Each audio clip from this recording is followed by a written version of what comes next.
Good afternoon. This is Jeff Weinberg, president of Caregiver Champion, and I had the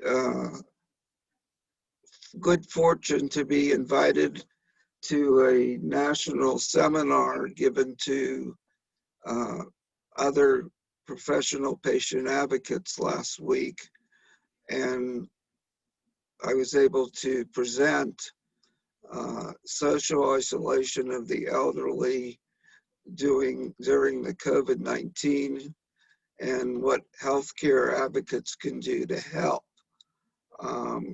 We have called this the second pandemic, as if you've been reading anything that I've been dealing with in relationship to this.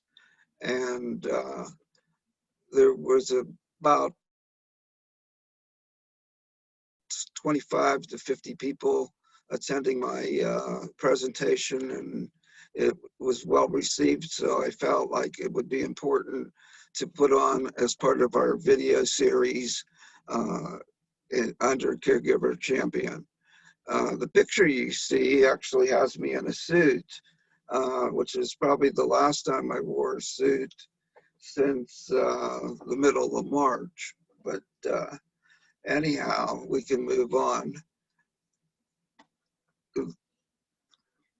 So as we said, the pandemic of COVID has caused the second pandemic, which I call social isolation of the elderly. This is what was the goals for the patient advocates, but essentially wanted to show, which is what we'll do anyhow, the impact of social isolation on seniors in nursing homes, hospitals, and at home. Learn to appreciate the impact of social isolation on their families, and then try to come up with some solutions that would help impact these people. So what is social isolation and what does it do? As we all are aware, in any fashion, whether it's somebody that's living at home or in a facility, we all have had to decrease our amount of activities and basically isolate. Loneliness itself causes increased depression. It also causes increased confusion, and not only does it have a psychological effect, but it also increases physical things such as coronary artery disease and other heart-related symptoms, just because of the fact that people are isolated. $6.7 billion have been additional healthcare costs due to social isolation. The higher spending is driven by hospitalizations and institutionalization. And not only are we talking about both psychological and physical aspects, but researchers have been citing that social isolation has caused a higher mortality rate with seniors.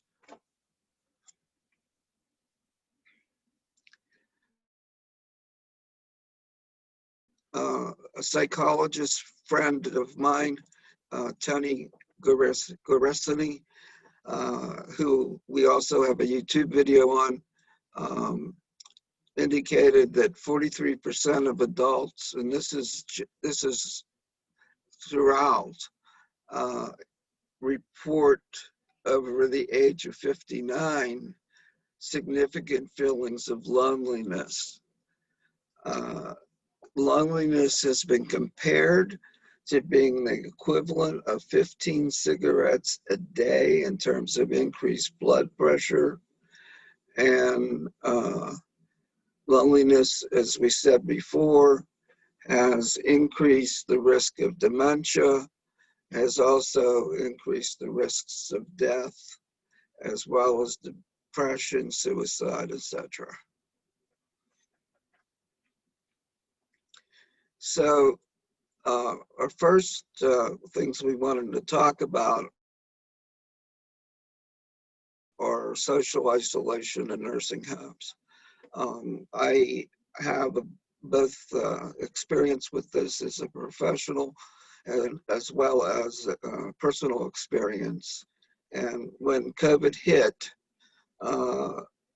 my wife, who had her mother in a nursing home, was told on March 13th, Friday the 13th, that she no longer could visit her mother. In addition to that, the residents were confined to their room. The congregate meals stopped, all activities stopped, and the people who were staff were now gloved and masked. So the residents really could not only, it was hard for them to identify their caretakers, as well as they couldn't see or hear them very well because they were talking through a mask. And as well as all visitation was cut out from people that were in nursing homes. The other things that occurred was that people, obviously being confined in their room, became depressed, they became anxious, and they started to give up. We can continue. So because they were in their room, because activities had basically stopped, there was a clear decrease in mobility, and that in itself caused people to have a higher risk for falls. Skin integrity became a problem because they were sitting around more. Pneumonia and circulatory problems were also a big problem because, again, they weren't moving like they would normally move in the facility and throughout the facility. Next. So one of the things that we tried to suggest for nursing homes in particular was that trying to get people out of their chairs or trying to get them to move in some fashion. Some nursing homes would have people at their doorway and they would play music so that even in a chair, they would be able to at least clap their hands and move their feet and dance along, which caused them to obviously increase their breathing and have a more sense of strength in normalizing the routines. Okay, so then all of the activities of daily living, which are basically self-care, dressing and grooming and things like that, people began to not want to do them. They just didn't even want to get out of bed because of being isolated. My mother-in-law was a very proudful person, and she used to get her hair done every week. She used to get her nails done. And when this started, she basically quit getting dressed, rarely got out of bed, and she was embarrassed by the way she looked, but she also didn't have any will to look any better.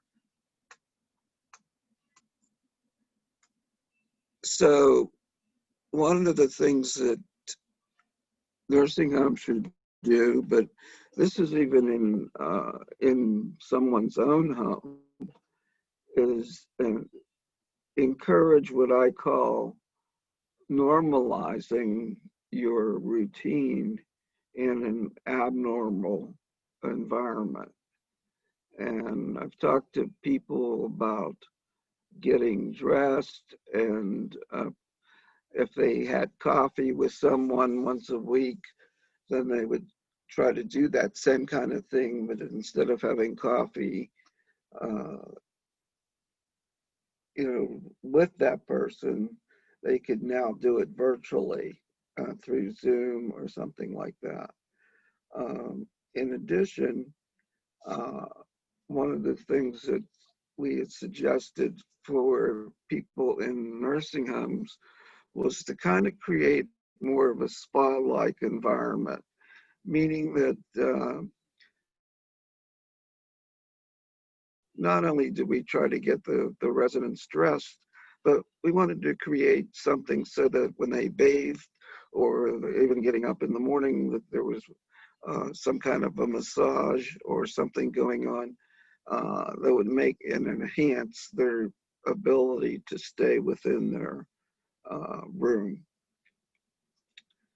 Moving on,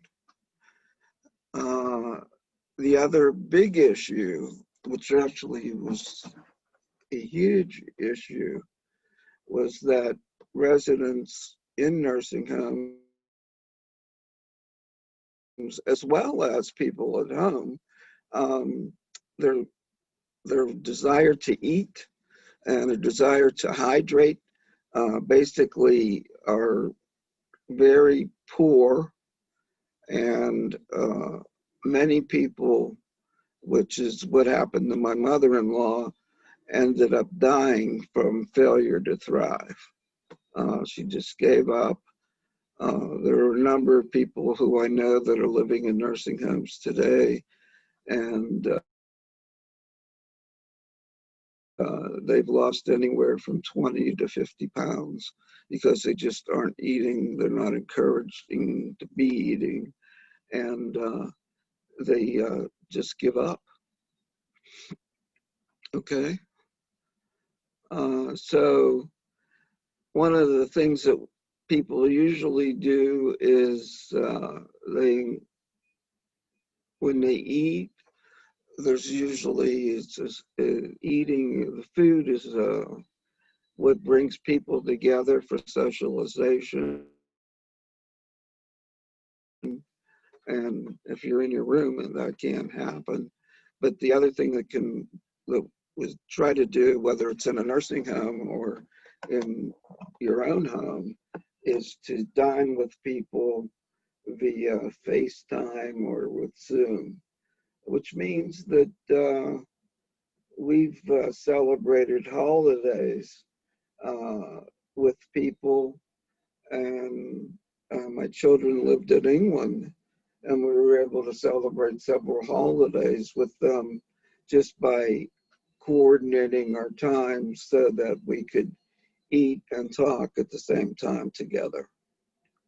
So then this was the in-room home exercise program, which is again for people that were in nursing homes. But if they were not in a nursing home, the same thing was important. Lots of people, including myself, would go to a gym and work out and they have a trainer or something like that. And when social isolation hit, my going to a gym, including up until today, I still am reluctant to go to a gym, even though they've opened up. So I was able to find on YouTube channel every type of exercise program possible as well as every kind of dance exercise program possible, including yoga and Tai Chi and things like that. So you just have to try to substitute one thing for another and still get the same kind of benefit from it.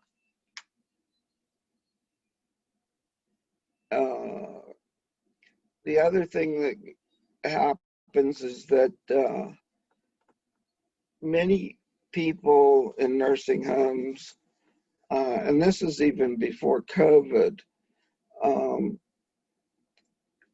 they were able to play bingo, but if you didn't like to play bingo, then you basically were left doing nothing. And what was important, there's a term called person-centered care, where you find out what that person's interests are, and then you devote their activities and their routines around those interests. So, for example, some people like to watch soap operas and some people like to watch crime shows. But if you have everybody watching soap operas, that's not going to help the people that like crime shows. Or if somebody likes to watch football, and there's a lot of people who don't want to watch football, they're just there and being bored because it's not individualized towards their own interests. Can move on. So this is what we just talked about, but what's important is that by doing a lot of the things we just mentioned, that we can keep our cognitive well-being, because as we mentioned before, if we don't, then there's a much higher risk for memory loss and dementia. So the question was a lot of times, well, the elderly aren't able to keep up with technology. They don't like the technology. So what do we do? And a friend of mine had a wonderful idea, which was to have everybody she knew write letters or postcards to her family, to her mother. That in itself, whether it's in someone living at home or someone in a nursing home, gave that person then just a natural way to be connected with family and friends. Some of these other things are activities that you can do that if people have interest in, again, bringing things that you might have done on the outdoors to doing in the indoors, and trying to normalize what goes on. We've talked a lot about socialization and trying to increase our socialization in an isolated world, and it's critical. Can continue. So I mentioned about my mother-in-law. She did die basically from a broken heart, and well, as I said before, from isolation and basically failure to thrive. And this is a statistic which is pretty upsetting.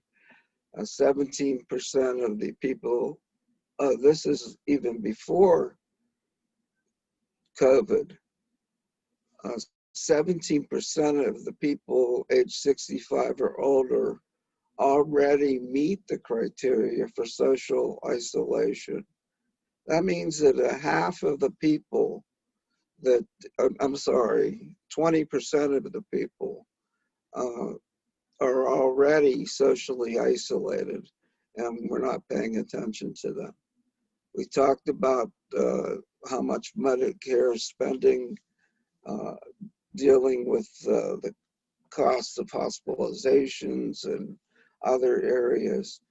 The other things that are happening in the home is that the increase in phone scams and what I call financial abuse has increased tremendously because they know people are isolated and they're a good subject to prey upon.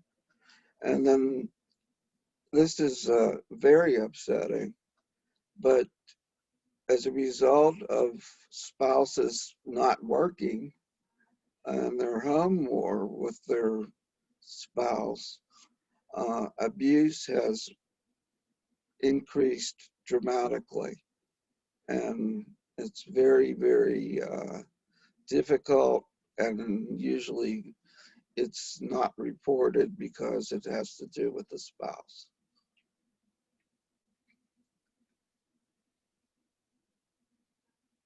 So we started seeing how we could do things more with in the community, and Caregiver Champion still offers free consultation to caregivers and seniors. We have reached out to churches and synagogues and see how they can help in terms of isolation. And we've had seen students, again, writing letters to people, making drawings. My grandchildren are 9 to 14, and they draw different things and send them to people in nursing homes. So there's a lot of things that people can do and have the ability to help people that are shut in, whether at home or in nursing homes. And one of the things that we did, and you can check this out yourself, is we set up Working Caregivers, which is a free Facebook support group. And this group consists of professionals as well as people that are caregivers. And it's just a way that people can share information. They can talk about what's going on in their lives. Sometimes it's very humorous, and sometimes it's just informational articles. But it's open to anybody that's interested, and you just have to look up Facebook Working Caregivers and you can find it, and you're welcome to join. This was a person who I never even knew she was part of the group, and she wrote this testimonial, and basically I believe this is her son. She was a caregiver for her son, who was 33 and passed away for over 12 years. And she got a lot of relief just by passively being involved in Working Caregivers. And she acknowledged that that helped her minimize her pain and suffering. And I never even had ever talked to this woman or knew that she was a participant. And it really makes my heart feel good that something like a support page like that someone could benefit from. And then, so this issue is not just Caregiver Champion's issue, it really is everybody's issue. And we have to do something about the whole milieu about what goes on in nursing homes. We've attempted to talk to our state representatives and senators, but in addition to that, they're now loosening some of the provisions in terms of nursing home visits, but they have not even come close to normalizing it.